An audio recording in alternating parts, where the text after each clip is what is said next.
1 2 1 2. 1 2 1 2. Mic check. Hey, can y'all hear me out there?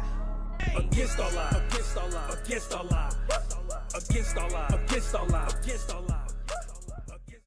The podcast. Shout out to Rockhound Detroit Lions, man. My pride. All right, people, what's happening, man? Lions fans, we had a football game last week. I guess it's technically still this week. It's just Saturday.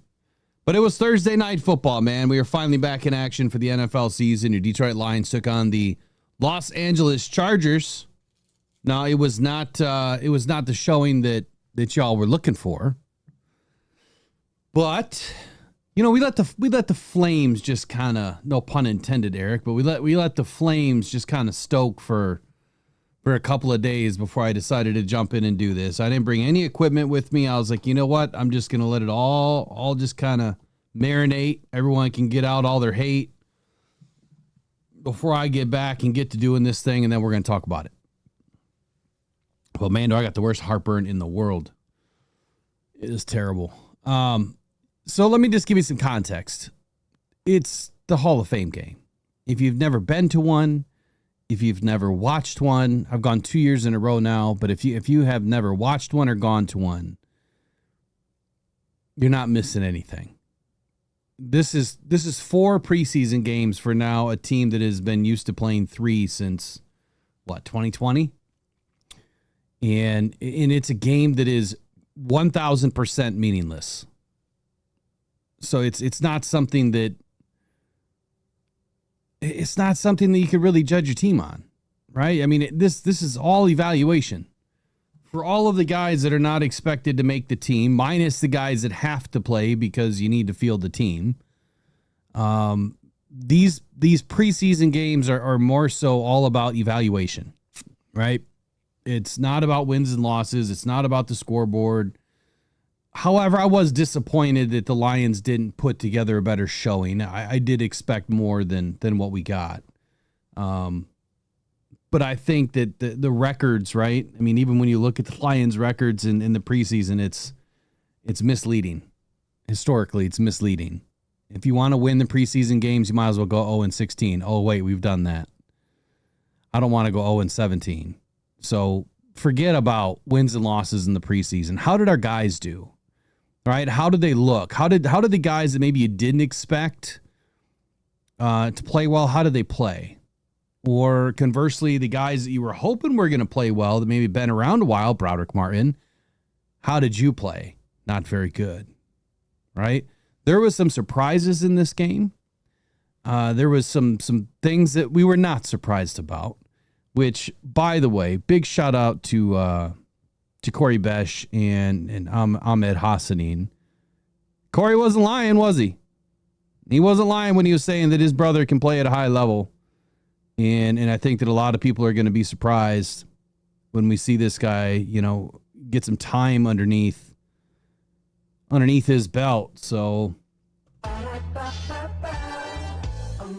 I'm loving it right away, man. Ahmed Hassanin had a pretty good game. In a game that is completely meaningless, he had a pretty good game. Now, there are some flaws, right? There was some good stuff that he did, and we'll talk about that. Isaac Tesla had a good game. So when you talk about the guys that maybe you needed to know what you had, right, before it gets too far off into the season and you don't know what you have yet, this was a game to kind of get a couple of guys acclimated, number one, and number two, maybe give you an idea of what you have. And I would say that the guys that surprised me, and I don't really care too much about the PFF scores. I mean, there's a couple of guys that I was impressed with. PFF score I was really impressed with Ahmed's. Well, Grant Stewart. I mean, you want to look at a guy that came out of nowhere from the Colts, and everyone's wondering, who is this guy? Right? Who's Grant Stewart? Haven't heard anything really about him outside of playing the Colts. And he's a damn good linebacker. I noticed it in practice right away. I mean, I think Eric and I both noticed Grant Stewart in practice. Dude is fiery, man. The dude plays with so much ferocity to his game. And he is so quick.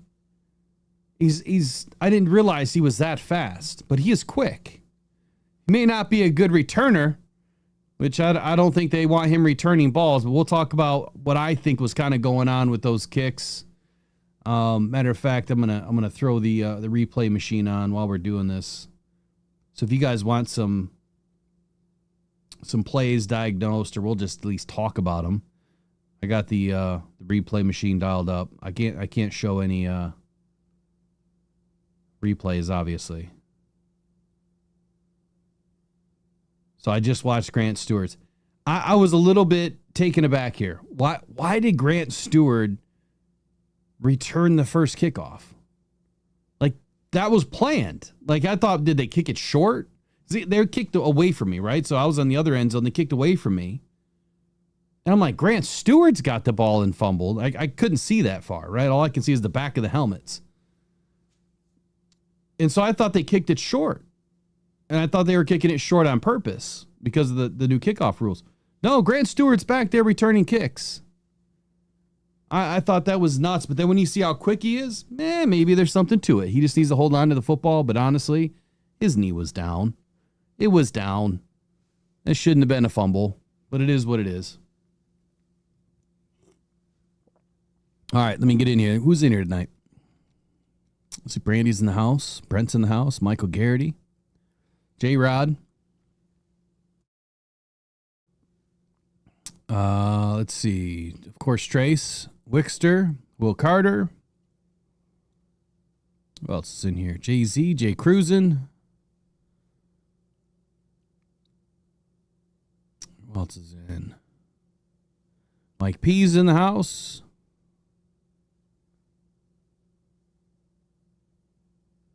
And Pat Beach. There's some more names in here too. I'm not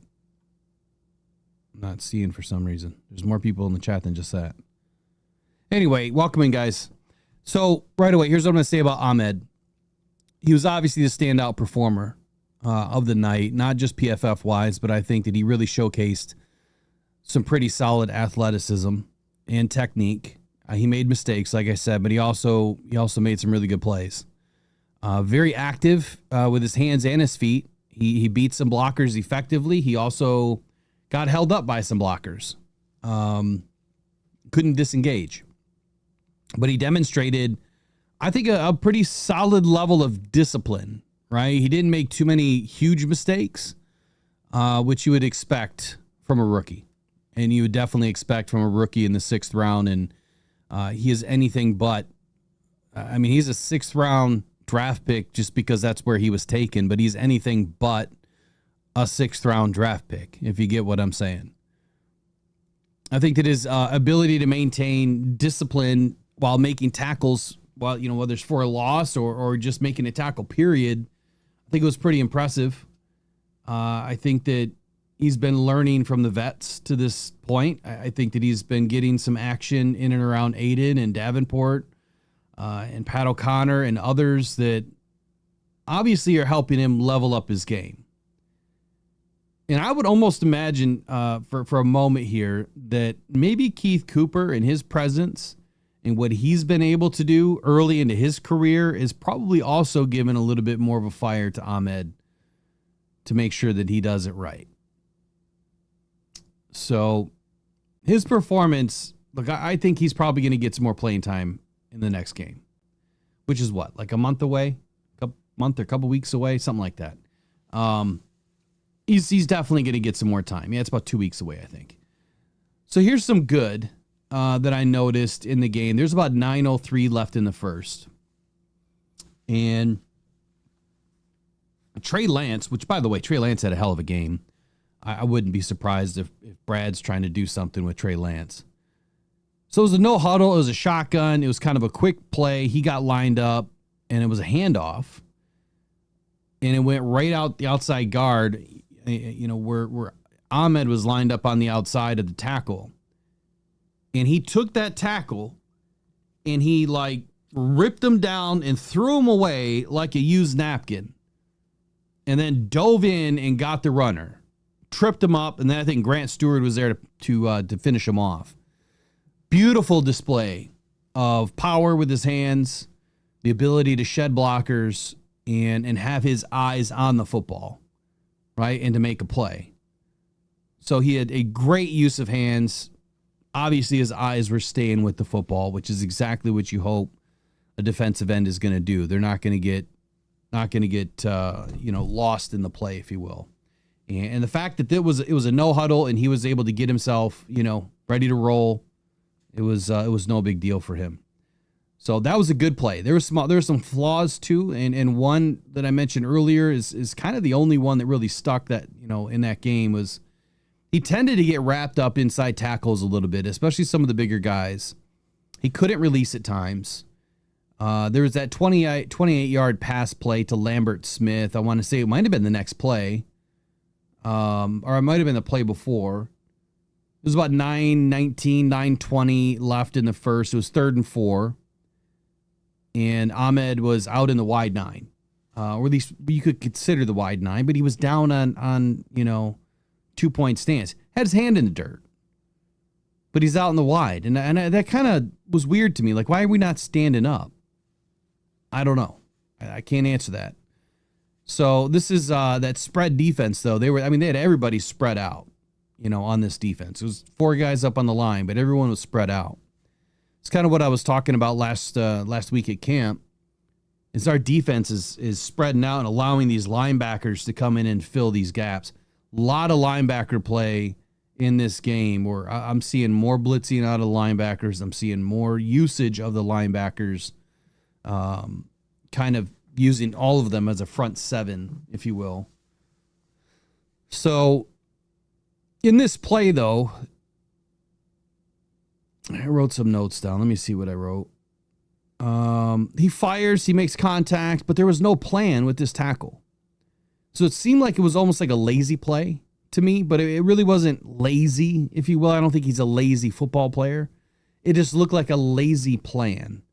So you're firing at a tackle, and it's like, what are you going to do? Are you going to rip? Are you going to chop? Are you going to go under? Are you going to go up? What are you going to do? You going to shed? What are you going to do? Right? You got to know all these things. It's happening in a second and a half. You got to know what you're going to do. And it's like you got to the tackle, and it's like, what was I supposed to do? It was kind of that play for me. Like, now he still kept bull rushing, right? Still kept pushing that tackle back, pushing him into the pocket. Quarterback gets the ball off. Trey Lance, big time play, 28-yard pass play. There's nothing that he could have done about that play. That play was not his fault, right? But still, it's that split moment that I felt like he just lost what he was supposed to do there. No real plan in the pass rush technique. And you see that often with young guys. And you see it often with these college guys. In their senior years or junior years, getting ready to come out, when you're evaluating tape, you see it quite often. Hopefully it doesn't stick, right? Hopefully that was just a one-off. And that was probably one of the only ones that I felt like that happened, if you will. Now, I've watched the majority of the tape. I'm sure I've missed a couple of plays that he was in on. But I was trying to key in on a few things, which, matter of fact, one just rolled by. I need to wind it back.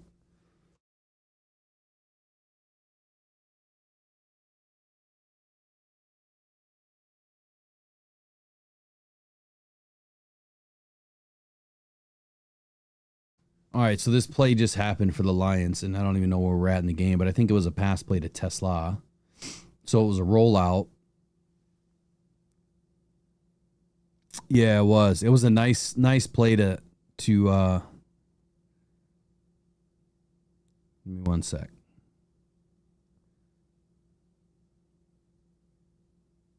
I think it just skipped ahead.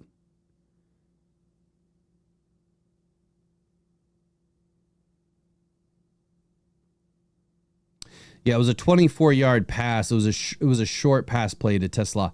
So before I dig deep into all that stuff, let me just pause that. I want to say this about the offense real quick. Isaac Tesla had a good showing for the minimal amount of targets that he had. What do you have? Three targets on the night. I expected more, but at the same time, Obviously, I don't think they want to injure these guys, right? They're trying to be calculated in their attempts to make sure that these guys, can show them a little bit, but let's get them in, get them out, right? So he had 3 targets, 2 receptions, 46 yards. So 23 yards a target, or 23 yards a catch. It's a pretty solid night for a young rookie. Obviously, he can make some plays. We're not talking against first team, right? He's not going up against first teamers. These are second and thirds that are out there. But I think that what he displayed is that he can play. He can play at a high level. He catches the ball out in front. He does not catch the ball in and against his body. He's using his hands. As long as those hands are strong, he'll be okay, right? But when you're going up against some of these older vets, these stronger, DBs, they're going to pull the ball away from you. And we did see that happen to Lovett, but we'll break down kind of why that happened too. I don't think it's all his fault. Spoiler alert. But I think that Lovett showed enough, and I think that Isaac Tesla showed enough. Now, they didn't have the same type of game, but as far as the offense goes, I wanted to say this. I think from watching the way that the game was going down, this was planned probably by Dan and Morton. They weren't going to show anything. They weren't going to give you a whole lot of anything. They were going to key in on some situational opportunities. And that was it. Because if they were going to do, if they wanted to win the game, if that mattered to them, I think that they would have had some more things installed. They hardly went downfield when it was open. I think it was a very poorly called game by Morton. If they were trying to execute a specific set of plays, I understand that part of it, and maybe that's all it was. If they were really trying to get first downs, then it was poorly executed by John Morton. I think it was a poorly called game. Flat out. Again, it's Hall of Fame game. Who cares? If this continues into the 3rd preseason game and we're not seeing these guys able to execute, we've got a problem at that point. Right now, we don't have a problem. If the ones get in and they can't execute, then we have a really big problem. What I noticed is a couple of quarterbacks that did really well in camp and for whatever reason could not execute in the game. Whether plays were getting called in, wrong, or they weren't in time, we don't know, right? It just didn't seem like it was a very fluid game to me. There was no rhythm. There was no attempt to get in a rhythm. And I think it threw everything off.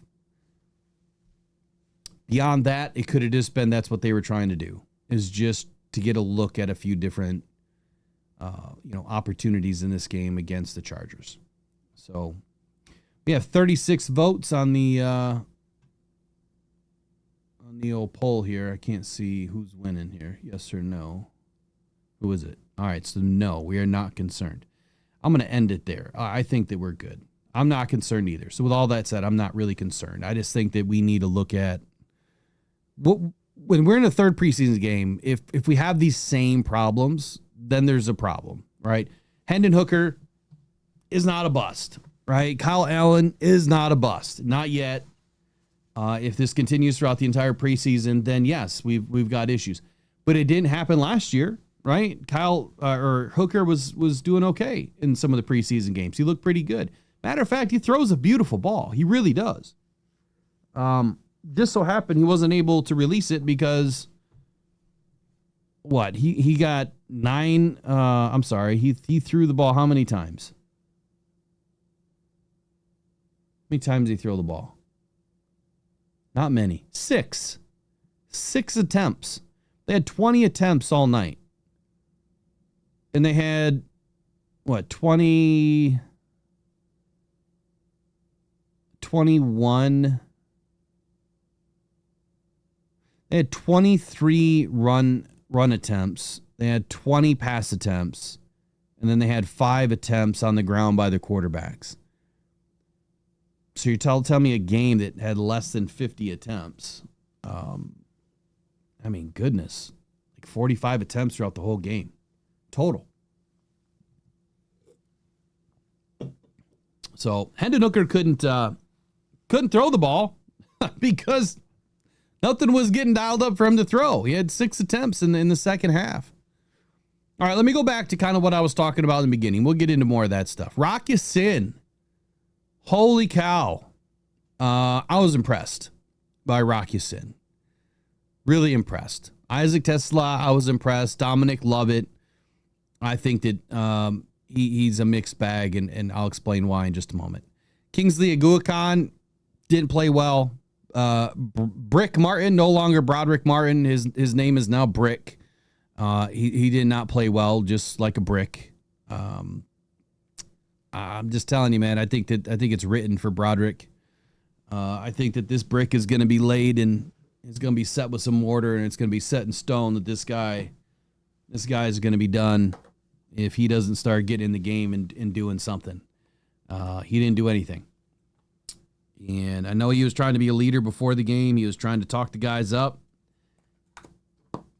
And I think that's where it ended. It's kind of where it stayed. His whole game plan kind of stayed on the sideline. I think that the coaches have kind of lost a little bit of faith in Broderick, and he needs to do something to turn it around. Not going to lose total faith on the guy, but he's going to have to show something very, very soon. Trevor Nowaski, I was a little disappointed in. I thought that his play, his performance was a little concerning. You know, he contributed in the run game, but he could not convert to the pass game for whatever reason. He was playing piss poor in his transitions. I didn't notice that last year. I mean, it wasn't great last year, but the way he played in this game, I mean, it looked like it was the first time he was in pass coverage. All right, let me wind back for just a moment to some of these guys I've mentioned. Ahmed, we've talked about him. Isaac Tesla. So another rookie, right? Ahmed and Isaac both played pretty well. Isaac Tesla, I don't think that there's any concern with how Brad went about this draft. What he did with those picks. I think that he displayed, like I said, his strong hands, ability to run routes effectively. He is so natural. He is so gifted. He runs like a damn gazelle. And he's got this beautiful blonde hair flowing out of his helmet. He's looking good. Isaac Tesla is looking good. So if anyone has any worry about how Brad's picking these guys in the draft, I'm telling you, this kid is going to end up unseating somebody for a position here pretty soon. And it may not be right away. It could be halfway through the season or maybe next season. He's going to unseat somebody. I'm super impressed with his play and how savvy he is or has been at picking up the offense. Just great performance all the way around. I mean, I'm sure he'll get a little bit of flack in some of his, pass blocking and that'll come. He's got some things to learn. On the defensive side of the offensive side of the football, still Dominic Love it. Look, mixed performance, like I said. Ultimately, I think he showed enough, to be considered as a player that kind of held firm. I don't think it was stock up for him or stock down. I think I'm going to just kind of hold him firm right where he is, which good camp guy so far. He's been showing out. He's my 6th wide receiver. That's not changed. Versatility. I think he has it. I think it's evident as he contributed on special teams, which is what we were waiting for. We were waiting to see how he was going to do in special teams. And he also contributed in the pass game. Despite some hiccups in this game, you could call it a drop. You could call it an interception against Lovett. But I still think that he had crisp route running. I think that his ability to gain yards after the catch is it's widely known at this point. He's got some fast feet. And as soon as he gets the ball in his hands, he's good at getting upfield. I just have a couple of questions for him, and hopefully they don't continue much further. Let me kill these ads. If you guys are getting killed, let me dial it all the way back. I forgot about that. I do have a couple of questions about his game, but I want to say this. Number one, the drop early in the game. This is nothing more than first game jitters, right? Every player has them. It just, does it come out, right? Are we going to see it as fans? He was wide open on that little hook cross route that he was doing. He ran a good route. He got open. He just didn't secure the football. I mean, he caught it. It's like he almost took a step forward, and then he saw a couple of white shirts there, and he's like, oh, shit, and he dropped the football, right? Jitters. Is not what we saw in practice at all. Not one bit. This guy in practice caught everything, fought for everything, contested catches all practice long, and I thought that he did great. So I'm going to dial up that first drop to jitters. Now, if it continues to happen, especially against better, players, in this level, then we might have an issue, right? Interception. So there was a pass play to him downfield by Hendon Hooker. I can't remember exactly when it was in the game, but the DB had his hands on Lovett before the ball got there. He had his hand on his back, and he almost had like one arm kind of tucked in front, it looked like. And it was that point that I'm like, okay, what is he going to do now? You know what I mean? The ball's coming, and it's short. And it all was like bang, bang, bang. As soon as he caught that ball and that guy twisted him around, the DB twisted him around and just took the ball away. But if he had that hand on him, and if that ball was not thrown short, Dominic Lovett's got that ball and he's in the end zone. Great eyes and hand-eye coordination to be able to watch that ball come down, and it's short and it comes back. And he still catches it. DB flips him around, ball comes loose. Again, my biggest question here is stronger hands at the point of attack. Like, dude, you've got to be able to pull these balls in, and you have to hang on to them. It's what you've been doing in practice. You're going to have to continue it in the game, because if this happens a few more times, the coaches are going to lose confidence in you, and it's done. It's over. So you've got to secure these balls. I still think he made some really good plays.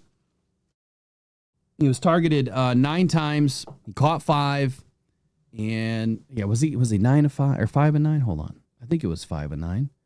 Yeah, he was 5 and 9. So if you take that first drop away and then that short ball by Hendon Hooker, he's 5 of 7. And that's a really good stat line. I mean, 5 and 9 is borderline. I mean, what are we talking there? 60%? Something like that. It's still a decent line, but it's not great, right? You want to be towards 70, 75%. I mean, I think that's probably the NFL standard.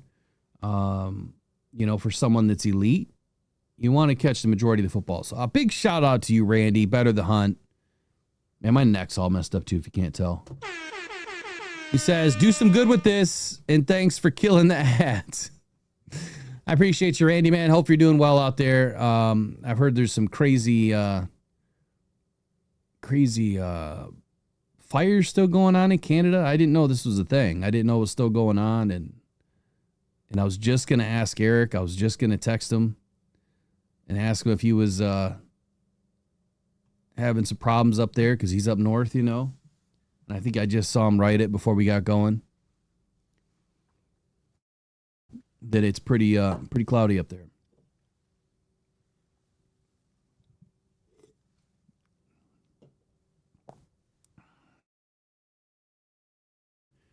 Okay.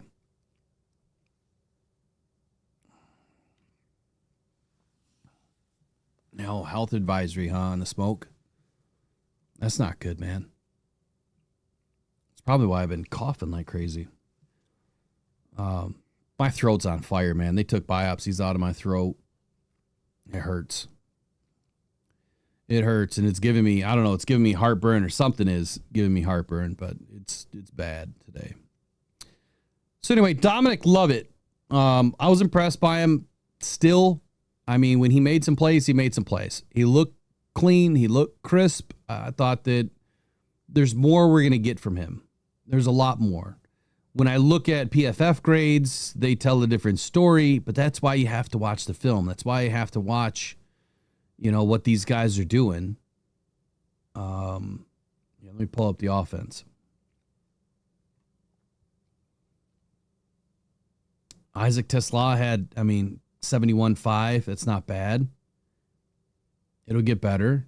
But Dominic Lovett was down in the 50s. Not great. Not great. Isaac Tesla had a decent run blocking grade of a 79.4. Dominic Love, it was a 73.3. I mean, those are good run block grades, but again, we're talking a very small sample size here. Let's see. We talked about Isaac, Dominic, and Ahmed. How about Rock Yasin? Look, this guy was solid. I was really impressed by his solid tackling. I didn't know that he had it in him, and quite honestly, he played way better than Ennis Rakestraw did. I'm going to throw this out there, and don't be surprised if I do a video about it. But would Brad Holmes be stupid or smart to trade Ennis Rakestraw right now? With what you have in Avonte Maddox and Rock Yasin, I don't think you can move on from either of those guys. You're not going to move on from Kirby or Branch or Reed or Terry and Arnold or Amik Robertson. That room is starting to get really thick. I think that the way that Rock Yasin played in this game, again, it's just the first game. It's meaningless. But you would then say Khalil Dorsey's done. It's donezo. He's a goner. The way that Avonte Maddox has been playing, you could probably say that Lauren Strickland's gone. So I'm wondering, like, if there was a team that was needing a cornerback, and maybe they could take in a guy that's, a bit of a project right now. He can't stay healthy. I saw him, go down after a hit, and I was like, shoot, he's done. I thought he wasn't going to come back into the game. But he went back into the game. And so I'm wondering if he's still bugged by this whole chest thing. Is he playing through some pain right now? He could be. And he probably knows that he needs to stay on the field right now. He might be back a little bit earlier than he should be. I don't know. I don't know. To be honest with you, I missed a lot of press last week. Getting prepared for all my stuff that I had to do. I'm going to try not to do any more medical stuff this year. Last year, I had so much during the season that it took away from the ability to get content out, and I'm hoping that I don't have to go through it again this year. But it just worked out perfect, man. Hit the Hall of Fame game up, get the endoscopy done and the colonoscopy and all that good jazz done at the same time. Not that it's fun, because it's not. So drifting off to sleep is good. Best sleep ever. You wake up refreshed. Rockison looks good, man. I got to hand it to Brad. I really do. I got to hand it to Brad Holmes. His free agency pickups this year, Grant Stewart, Rockison, Avonte Maddox. Man, these guys are all really good. Screw the score. The game doesn't matter. What they have shown so far through practice and what they've shown in this game, some of them, look, it's looking like we're going to have a really stacked starting caliber offense and defense, an immediate backup. Maybe 5 or 6 on both sides of the football are going to be an extremely good backup if and when needed. Kingsley Aguakan, man, looking for a center to do something. He failed. He faced some challenges in this game. He struggled against the tackles. I think he's got physical limitations. I think they're evident. I think that he was overmatched in one-on-one situations. Now, he has the technical skills to play, but I think that his size may hinder his ability to anchor effectively at this level. I think that they need to move on from Kingsley. I really do. I think that they need to find somebody else. Again, I know it's just a Hall of Fame, but this is his opportunity. This is what you're looking for, is those second and third and fourth string guys. Not many teams have 4 stringers, right? Some have a really deep third string, but this was his opportunity to show, what he could do. What's his future role going to be? Did not look great. I already spoke about Broderick Martin. He did not make any sort of impact on this game whatsoever. His lack of snap counts is I think, more than evident of that. Let me go back to PFF here.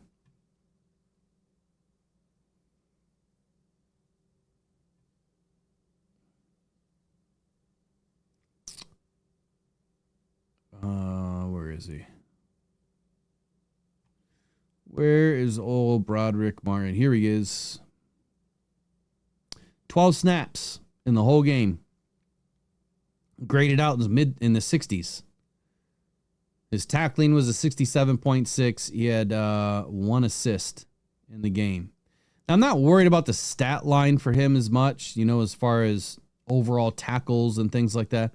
I'm more worried about how is he looking, right? How is he, shedding blocks? Is he getting upfield? Is he in a position to win? Is he controlling the gap?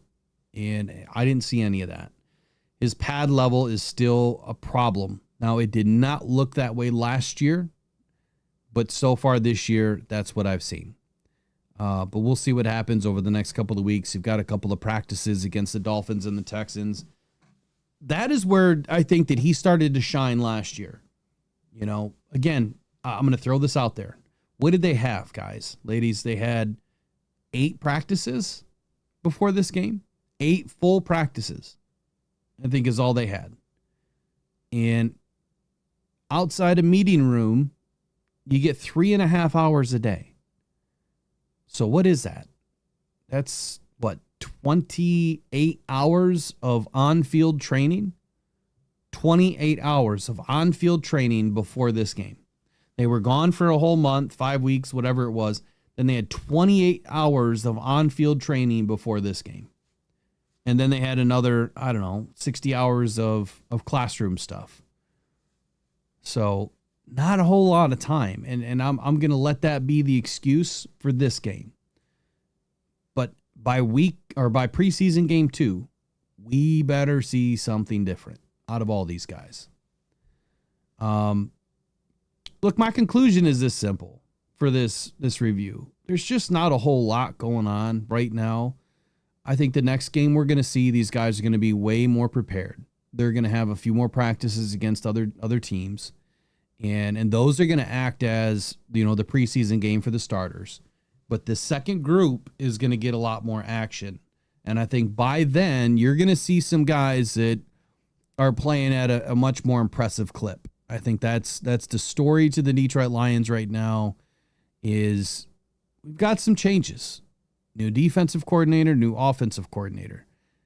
Even though they're really not new to the team, it's still new to the team. The nuances are different, right? The little things that they need to learn and do are just, it's not going to be like take flight first day, right? It's going to take them a little bit. I'm not worried, though. I'm really not. I'm especially not worried with the number ones. All right, questions. Let's do some questions right now because I'm sure there's a lot that I missed, and there's probably a lot more that you guys saw from watching it at home. I will say that when I watch games from home, I seem to catch more than watching it in the game. Well, I'll take that back. When I'm at Ford Field, obviously I get at my seat at the 40-yard line, I see everything really good. Even though I was in the front row, I'm in the end zone. I wasn't in the middle of the stadium, so it wasn't as good of a viewing. And the Lions never got close to the other side of where I was sitting, so I got to watch their backs a little bit.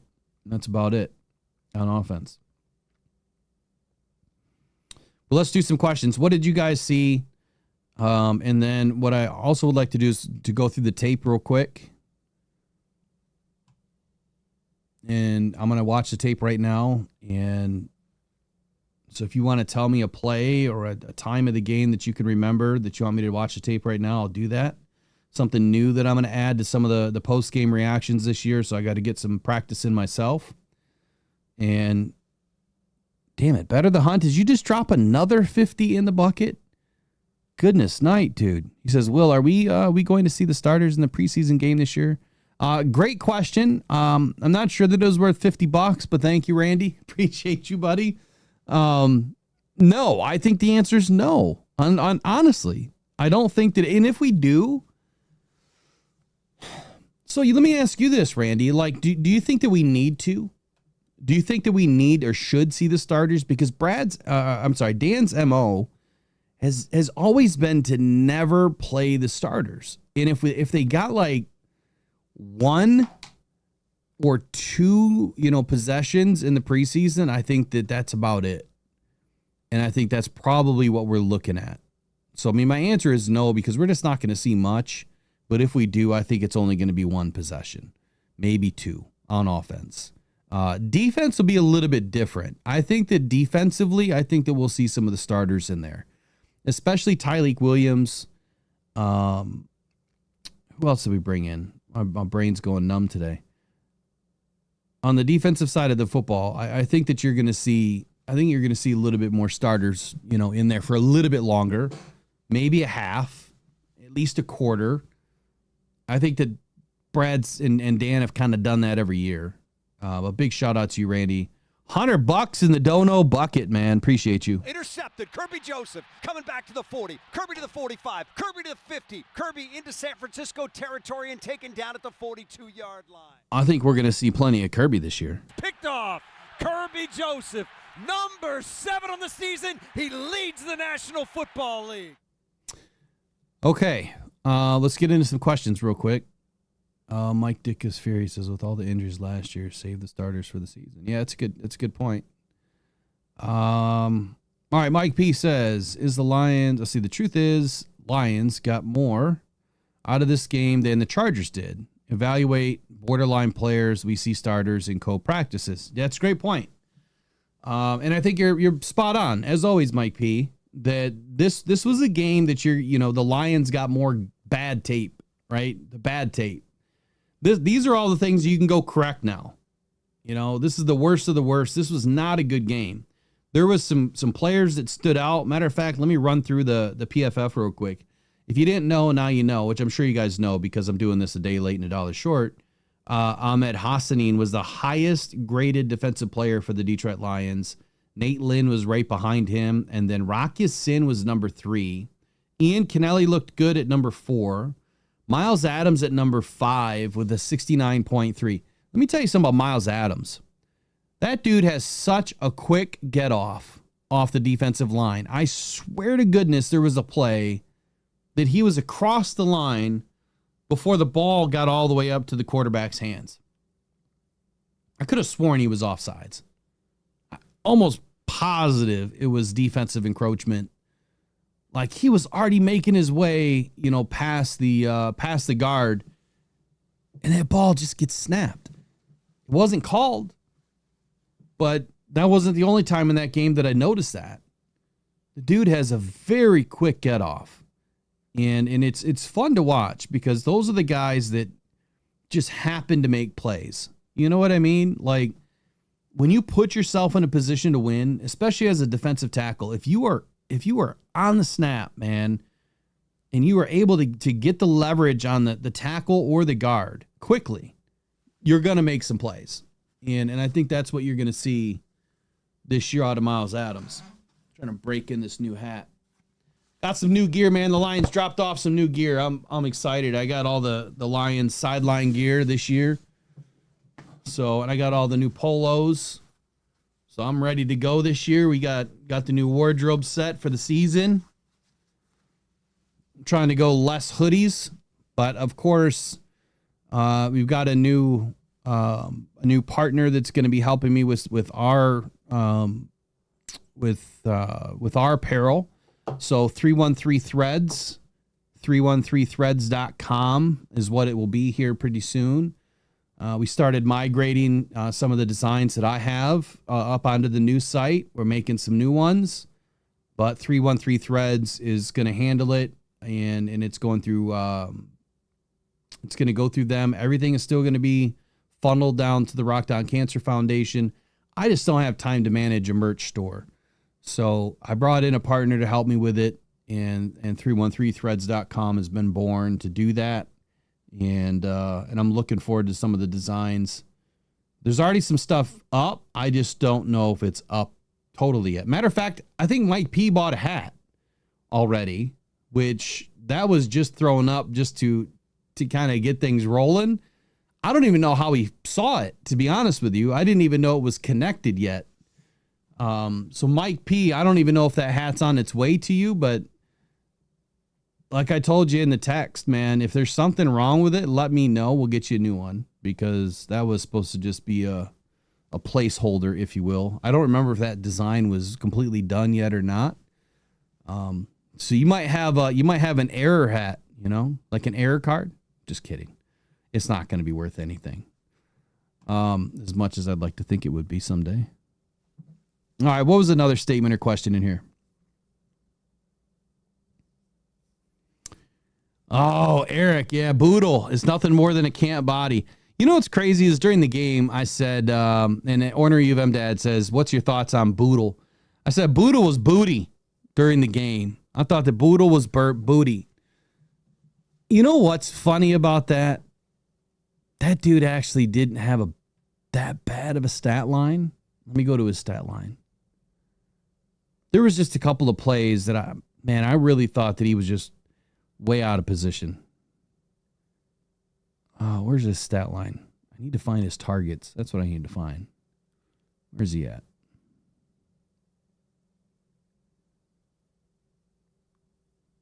Yeah, here he is. DiCaprio Boodle. He was the 28th ranked or graded Detroit Lion on the defense. So that means he was last. The Lions played 28 defensive players on Thursday night. He was last. But he did have a 71.7 tackle rate. Everything else was below 39.1. And one number, which was his run defense grade, was a 28.9. And his coverage grade was a 39.1. Not good at all. But when you look at his targets, hold on here, coverage grades. I don't know if it's just my computer, but on PFF, their top line, like where their key is, all I see is one single letter and then a bunch of dots, and it never really shows me the total key, and I don't know why. I've tried to zoom in, I've tried to zoom out. All right, he was targeted.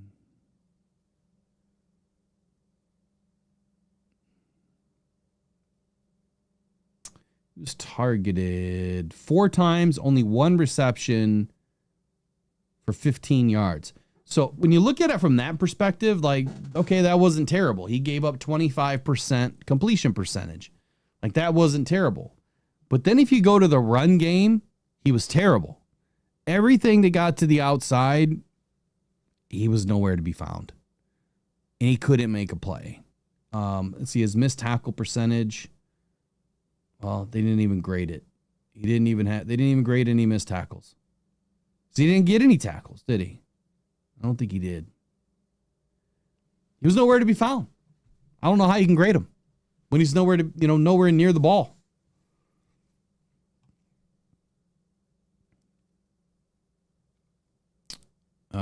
Let's see. Let's keep going back. Yeah, turnovers was a problem in this game. Who just brought up turnovers? Oh, hey, Ornery UVM Dad just dropped a membership in the bucket. Who got it? Doughboy Steve just got a membership by Ornery U of M Dad. Big shout out to Ornery U of M Dad. They give it to Jameer. Gibbs says thank you. Down to the 20-yard line. Angling to the 15. Gone, baby. 5. End zone. Touchdown, Detroit Lions. 25 yards. Who looked good in the uniform? I missed that.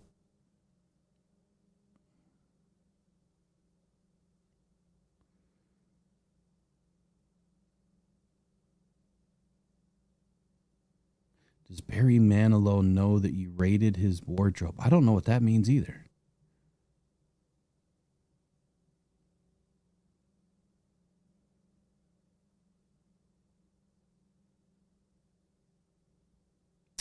Let's see. Jay-Z says Boodle was getting in between the wide receiver and the ball, but he got bested and penalized in key situations. I will say this. Boodle does seem to get in position at times, to your point. But if the flag's coming out, that's a problem, right? that's a problem. Or if he's not winning in the if he's not winning in key situations, that's a problem too. Yeah, Randy, that tends to happen. So I go to look for questions and stuff, and like there's conversations going on. I'm lost. So do me a favor. If you guys have a statement or a comment that you want me to see, I guess put the hand signal up or something, then I'll see it.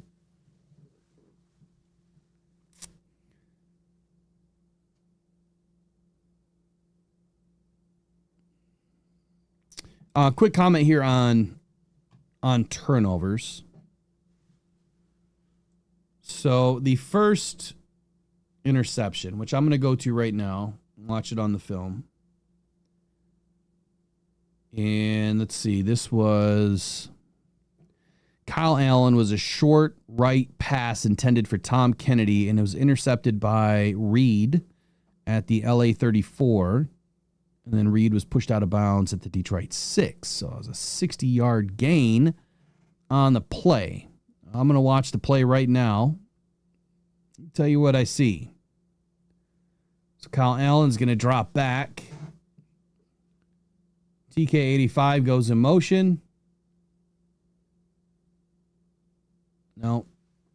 Wrong play. Come on, people. Hurry up.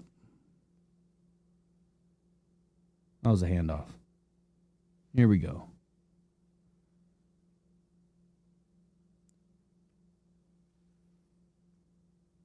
Nope. That's the wrong play, too.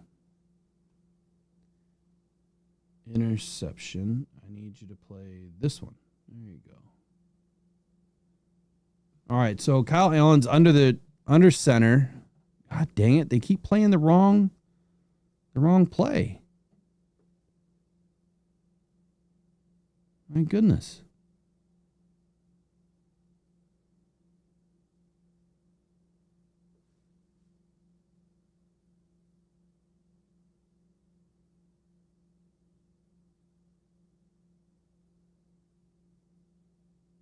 All right, hopefully it's this play.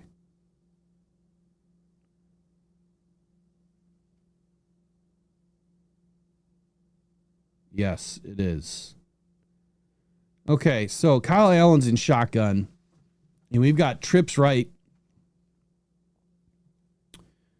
We got trips right with, gosh, I think that's Love It at the apex. I think you've got Shane Zielstra on the inside and Tom Kennedy on the outside with Isaac Tesla down below. So we have 3 wides, 1 tight end, 1 running back in.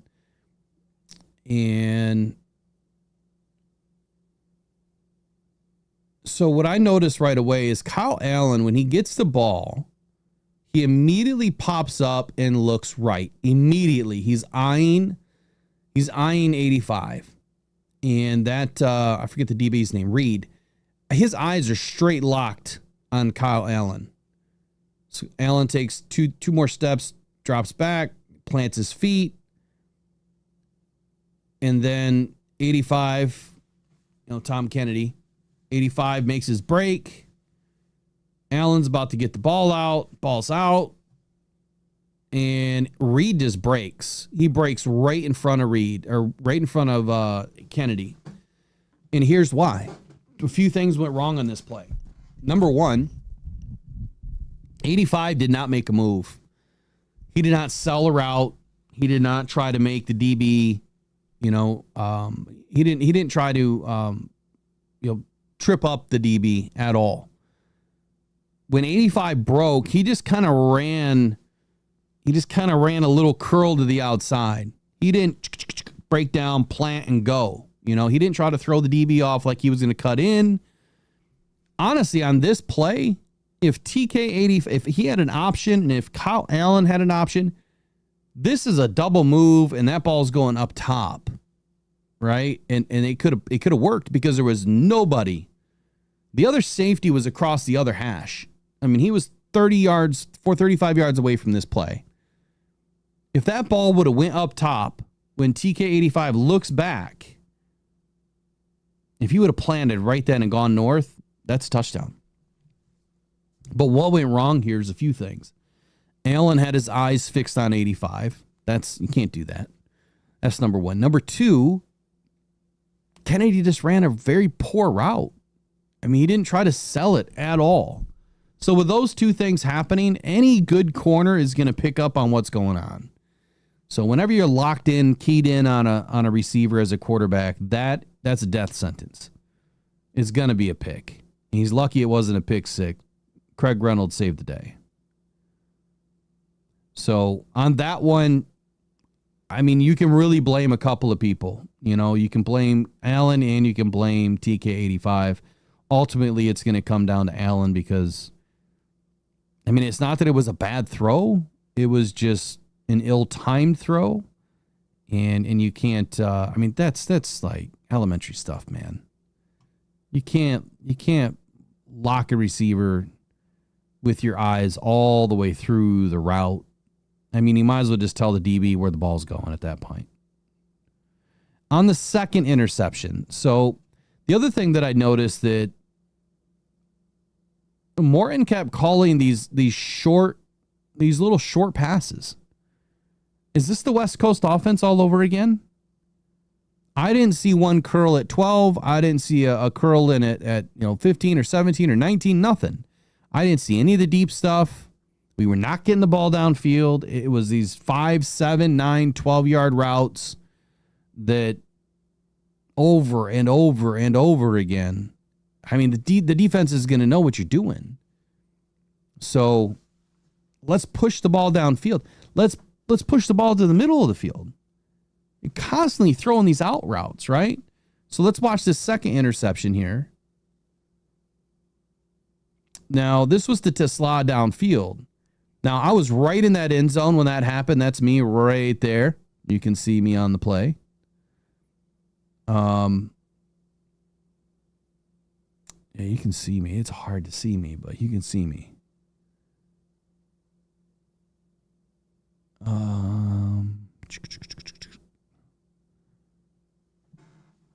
I got a really good video of that, which I'll have to show you guys my video. I plan on doing that in a video with Isaac Tesla, because on this play, what happens is Tesla breaks and then he gets pushed again.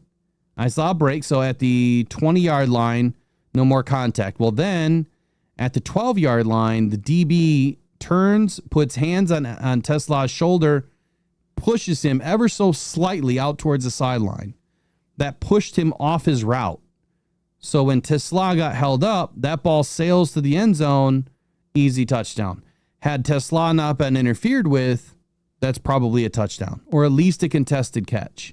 Should have been a flag on the play. That was one of 2 or 3 flags that should have been called for pass interference. For whatever reason, the Lions never get pass interference calls. I don't know why. But I watched that play the entire time as it was coming in. So I had my phone up, taking really good video, high quality video with the best settings I could possibly do on this thing. And it was perfectly clear. And I was just kind of watching the whole thing come in. And when I saw Tesla get bumped off, I'm like, no flag. Like, what's going on here? Give him another shot.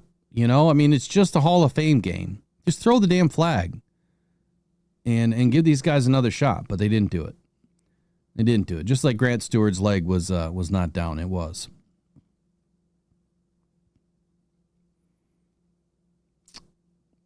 One of the final things I'm going to say tonight is I listened to one thing.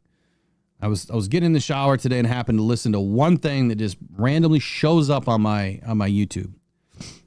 And I hear someone say, it's time to take the training wheels off. And I just started laughing because I throw out key phrases every once in a while.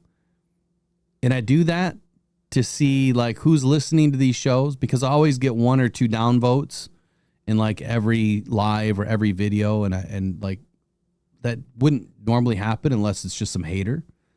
So I throw out key phrases from time and time, and one of them was, it's time to take the training wheels off this year. And I said that, I don't know, maybe 2 weeks ago. And now this individual is just using it constantly. So I thought it was funny because it's not something that is said a whole lot. It's not something that I've ever heard this individual say. So I thought it was hilarious, but at least I know who's watching now. So how you doing, by the way? Made sure to comment a lot in that video. But I didn't call them out. Just call them out here without saying their name. Ran into Easy there, though. Not that Easy. The other Easy. Derek. Not that Derek, the other Derek. It's too easy, Derek. So last thing I'm going to say on fumbles, interceptions. Look, you expect a few to happen. But why wasn't it happen for our defense? So aggressive defense. I think that they were trying, and this is supposed to be a defense that is attacking, the football this year, going after the football, trying to punch the ball out. We couldn't punch any out.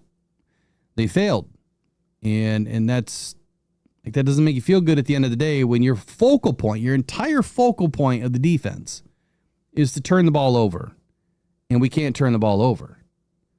So that's something they're going to have to be working on this week. Grant Stewart had a fumble. Jabari Small had a fumble. And Jacoby Keeney James had a fumble. Jabari Small didn't lose his, but we lost 2 out of 3. And we had the 2 interceptions, so that was 4. I thought we had 5 turnovers in this game. Maybe not. Maybe not.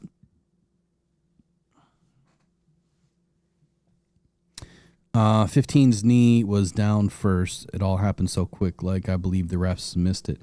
Yeah, I mean, they went back and looked at it again, though. They reviewed it in stadium. And then they came back and said that it was a fumble. Didn't make a bit of sense to me.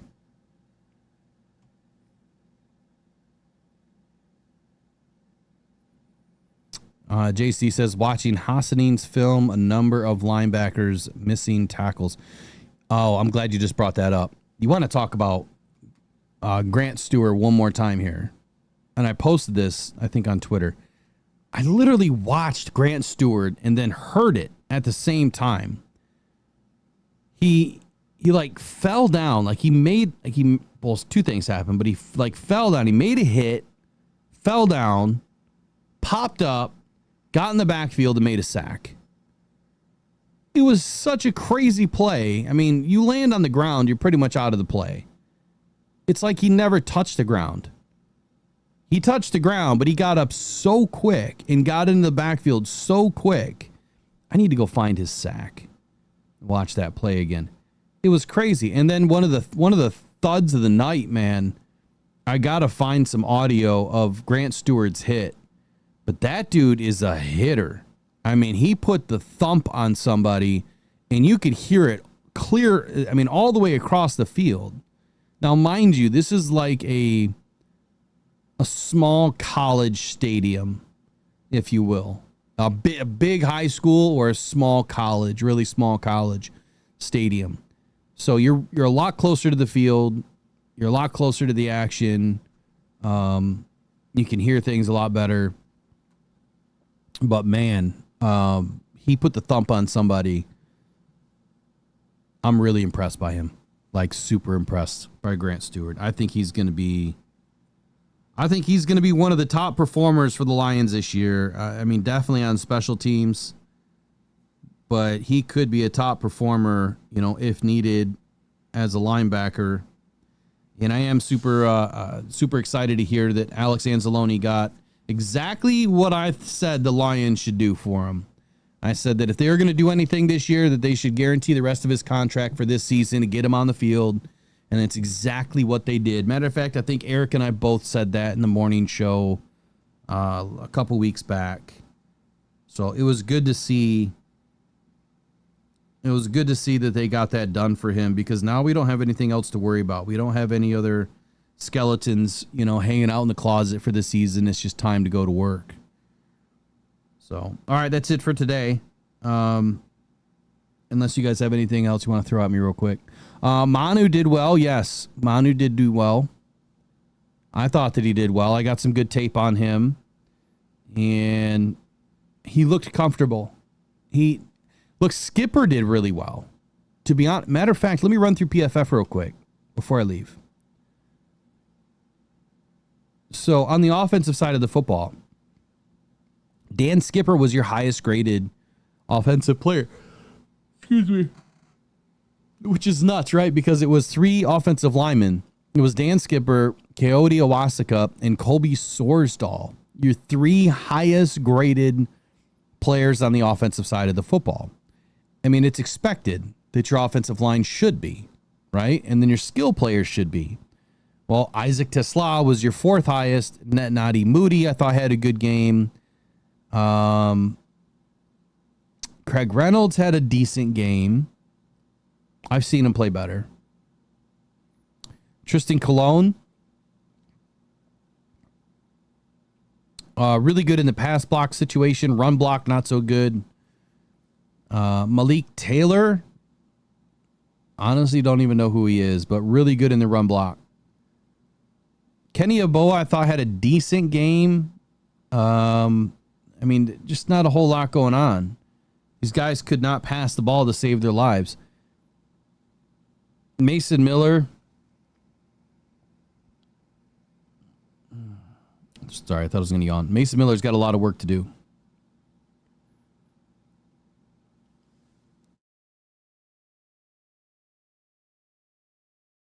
And honestly, so does Giovanni Manu. I mean, he was ranked as top 15 for the offense, which is not good out of 25 players.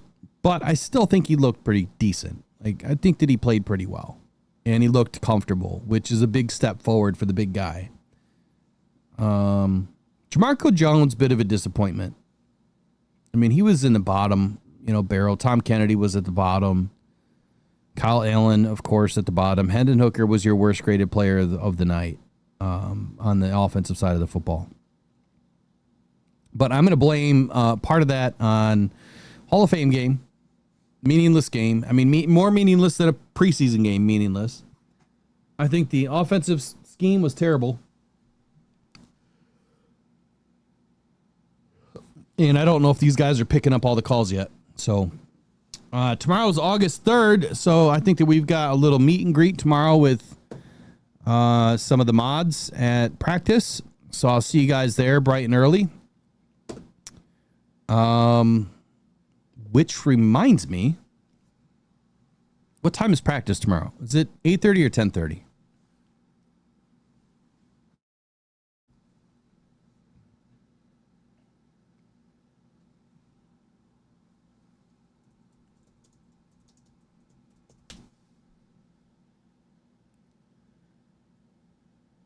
I should know these things. 8:30. Great. Guess I better go to bed. Okay. So are we just going to meet at camp? Actually, I'll text you guys all on Voxer. And then I should have some extra tickets for August 6th. I'll check my account tonight. We got to get those out. And that's it, man. That's a wrap, as Mike P would say. We'll see you guys tomorrow night. We'll do a camp review when I get back home. And then back at it Monday for the Rise and Grind morning show. I guess I'll just have to get back at doing some videos next week because there's no way I'm going to pull off a bunch of videos tomorrow. But, all right, y'all. Y'all enjoy your night. Thank you for joining me tonight. Not your typical recap. Kind of a blah week. Disappointing game. But it's the Hall of Fame game, man. I'm just glad we got a chance to be there. We haven't been in a Hall of Fame game in, I think, like 30 some odd years or whatever it's been.